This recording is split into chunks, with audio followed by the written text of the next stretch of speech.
અમદાવાદના જાસપુર સ્થિત વિશ્વ ઉમિયાધામ ખાતે આજે વૈશ્વિક પાટીદાર સમાજની મહત્વપૂર્ણ બેઠકનું આયોજન કરવામાં આવ્યું છે। આજે સાંજે 4 વાગ્યે યોજાનારી આ બેઠકમાં વિશ્વના 7 દેશોમાંથી પાટીદાર સમાજના અગ્રણીઓ ઉપસ્થિત રહેશે।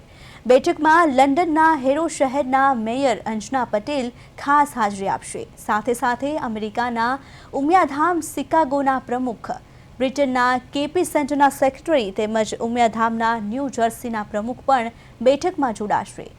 યુએસએ, કેનેડા, ઓસ્ટ્રેલિયા, યુકે અને આફ્રિકા સહિત વિવિધ દેશોમાંથી પાટીદાર આગેવાનો વિશ્વ ઉમિયાધામ પહોંચશે।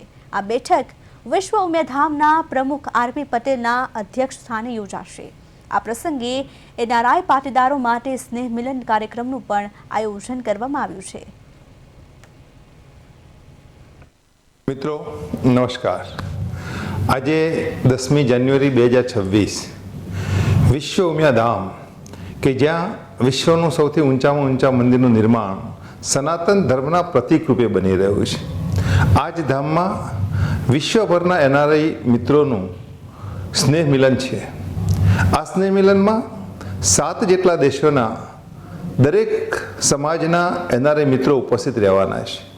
ખાસ કરીને વિશ્વ ઉમિયા ફાઉન્ડેશનની જે વિચારધારા છે કે જે પાટીદારોના વૈશ્વિક સંગઠનના માધ્યમથી સમાજના જરૂરિયાતમંદ પરિવારોને મદદરૂપ તો થવું જ, પણ યુવા અને મહિલા સશક્તિકરણ અંતર્ગતની જે કામગીરી કરવી છે એમાં દરેક એનઆરઆઈ મિત્રો એમાં પોતાનું યોગદાન આપે એ ભાવ સાથે આ સંસ્થામાં દર વર્ષે એનઆરઆઈ સ્નેહમિલન થાય છે।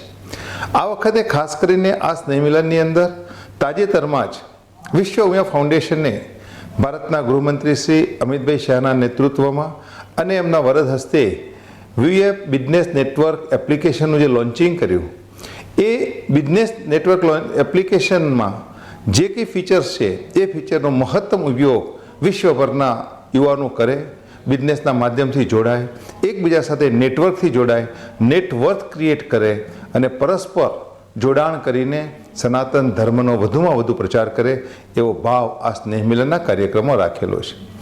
આ કાર્યક્રમની અંદર ખાસ કરીને યુથ એક્શનનો પણ એક નવો જ અભિગમ શરૂ કરવા જઈ રહ્યા છે।